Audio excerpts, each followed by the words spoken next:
After Leslie passed, time lost its rhythm. I moved through the days like a ghost in my own life. I boiled water and forgot the tea leaves. I turned on the television and forgot to watch it. The house, once a vessel of chatter and footsteps, felt too still. Every room echoed, every drawer breathed with memory. I couldn't sleep in our bed at first. I curled up on the couch with a blanket, trying to trick my body into thinking it wasn't grieving, but nothing fooled the silence.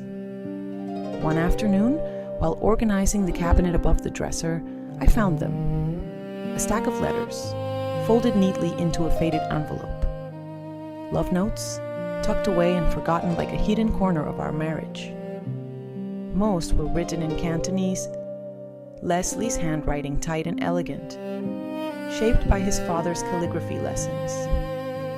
A few were scribbled in German, endearing and awkward, like he'd written them with a dictionary in one hand and hope in the other.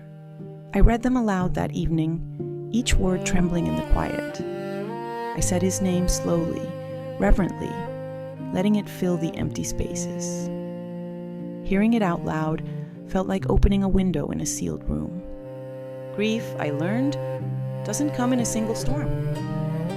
It lingers like fog, settling into the smallest parts of you. But it also teaches. It taught me that love doesn't end when someone dies. It just changes shape. It becomes the scent of his old flannel shirt, which I couldn't bring myself to wash. It becomes the familiar creak in the floor where he used to stand making coffee. It becomes heartbeat, memory, silence. A companion in the room, invisible but unmistakable. Jay moved in for a while. She didn't ask.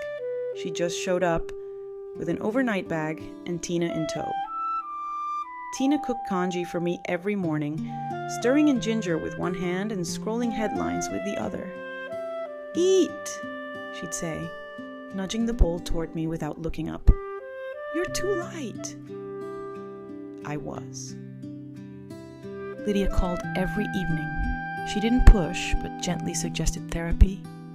"Ma, you always held everything together for us. Now, let us hold something for you." Her voice cracked once and we both went quiet. Aaron visited every Sunday, arriving with groceries or a box of pastries I hadn't asked for. He didn't offer platitudes. He just sat beside me, sometimes in silence, sometimes reading. Once he brought a book of Chinese poetry and read aloud under the garden tree Leslie loved. That afternoon, I wept into my tea. Each of them gave me something different. I needed all of it. In 2014, Ash turned 10. She wore glitter sneakers and asked questions about everything.